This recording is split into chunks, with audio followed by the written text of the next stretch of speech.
예루살렘 사람 중에서 어떤 사람이 말하되 이는 그들이 죽이고자 하는 그 사람이 아니냐. 보라, 드러나게 말하되 그들이 아무 말도 아니하는도다. 당국자들은 이 사람을 참으로 그리스도인 줄 알았는가. 그러나 우리는 이 사람이 어디서 왔는지 아노라. 그리스도께서 오실 때에는 어디서 오시는지 아는 자가 없으리라 하는지라. 예수께서 성전에서 가르치시며 외쳐 이르시되 너희가 나를 알고 내가 어디서 온 것도 알거니와 내가 스스로 온 것이 아니니라. 나를 보내신 이는 참되시니 너희는 그를 알지 못하나 나는 아노니 이는 내가 그에게서 났고 그가 나를 보내셨음이라 하시니 그들이 예수를 잡고자 하나 손을 대는 자가 없으니 이는 그의 때가 아직 이르지 아니하였음이러라. 무리 중에 많은 사람이 예수를 믿고 말하되 그리스도께서 오실지라도 그 행하실 표적이 이 사람이 행한 것보다 더 많으랴 하니 예수에 대하여 무리가 수군거리는 것이 바리새인들에게 들린지라. 대제사장들과 바리새인들이 그를 잡으려고 아랫사람들을 보내니 예수께서 이르시되 내가 너희와 함께 조금 더 있다가 나를 보내신 이에게로 돌아가겠노라. 너희가 나를 찾아도 만나지 못할 터이요 나 있는 곳에 오지도 못하리라 하시니 이에 유대인들이 서로 묻되 이 사람이 어디로 가기에 우리가 그를 만나지 못하리요. 헬라인 중에 흩어져 사는 자들에게로 가서 헬라인을 가르칠 터인가. 나를 찾아도 만나지 못할 터이요 나 있는 곳에 오지도 못하리라 한 이 말이 무슨 말이냐 하니라. 아멘.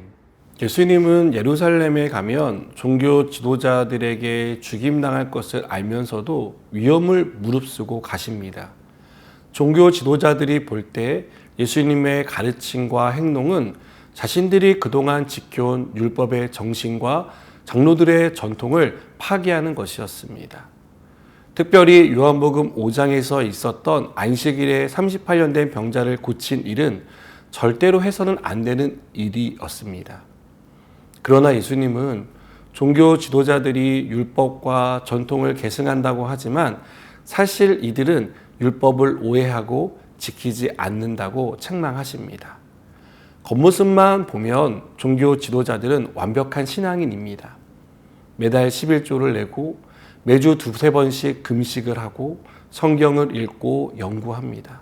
심지어 그들은 모세오경을 달달 외웁니다. 일반 백성들은 엄두도 내지 못하는 것을 종교 지도자들은 하고 있습니다. 이 모습만으로도 얼마나 경건해 보입니까? 그들의 믿음이 얼마나 좋을 것처럼 보여집니까? 그러나 이들은 말씀을 아는 만큼 살지 못했습니다. 율법을 철저하게 지킨다고 자부했지만 율법을 주신 이유나 목적에는 관심이 없었습니다. 율법을 지킨다는 것 자체에 의미를 부여했을 뿐입니다. 그러다 보니 율법을 지키지 않는 사람, 믿음이 연약한 사람을 판단하고 정죄했습니다. 율법의 목적은 정죄가 아닙니다. 율법은 하나님을 사랑하고 이웃을 사랑하라고 주신 것입니다. 그렇기 때문에 율법을 지킨다는 것은 다른 말로 하면 사랑하는 것이라 할 수 있습니다. 제가 어릴 때 교회에서 주일 성수에 대해서 이렇게 배웠습니다. 주일에는 과자를 사 먹거나 오락실에 가면 안 된다라는 것이었습니다.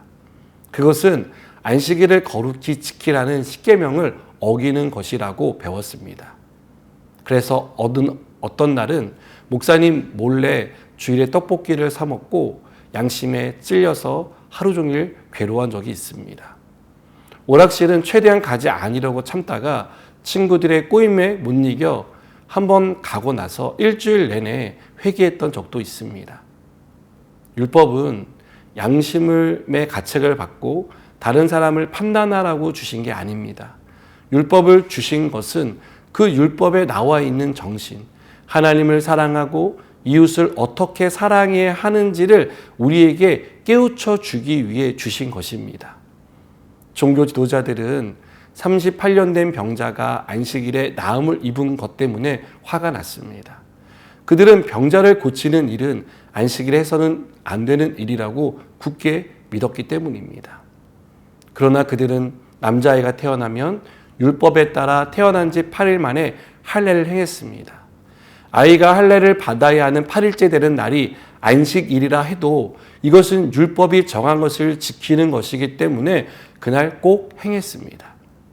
여러분, 냉정하게 두 사건을 놓고 보면 어떻습니까? 예수님은 38년 된 병자를 고치기 위해 어떤 행위를 하시지 않았습니다. 말씀을 하셨을 뿐입니다. 이에 비해 할례는 남자아이의 생식기에 있는 표피를 잘라내는 노동입니다. 두 가지 일 중에 어느 것이 더 안식일에서는 안 되는 일처럼 보입니까? 표피를 잘라내는 것이 안식일에서는 안 되는 일에 가깝지 않을까요? 종교 지도자들이 내민 기준에 따르면 예수님이 한 일은 안식일을 범한 것이 아닐 수 있습니다. 그러나 이들은 자신들의 기준으로 예수님을 판단했습니다. 안식일에 병든 사람이 나은 것에 분개했습니다. 하나님을 사랑하는 마음도 이웃을 사랑하는 마음도 없었기 때문입니다. 우리가 신앙이 깊어질수록 함께 깊어져야 하는 것이 있습니다. 바로 사랑입니다.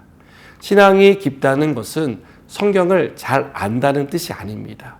교회에서 직분을 얻는다는 뜻도 아닙니다. 신앙이 깊다는 것은 하나님을 더 깊이 사랑하는 것입니다. 이웃에 대한 배려와 사랑하는 마음이 더 커지는 것입니다.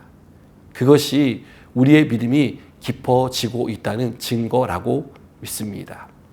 여러분, 말씀을 판단과 정죄의 도구가 아니라 하나님을 사랑하고 이웃을 사랑하는 도구로 사용하시기 바랍니다. 우리의 삶을 말씀 앞에 쳐서 복종하고 하나님이 말씀을 통해 주시는 은혜로 충만해져서 이웃을 더욱더 사랑하고 섬기는 그런 사람이 되기를 축복합니다. 기도하시겠습니다. 하나님, 우리가 하나님의 말씀, 명령을 알면 알수록 하나님을 더 깊이 사랑하게 하시고 우리의 이웃을 더 깊이 사랑하며 살게 하여 주시옵소서. 예수님의 이름으로 기도드립니다. 아멘.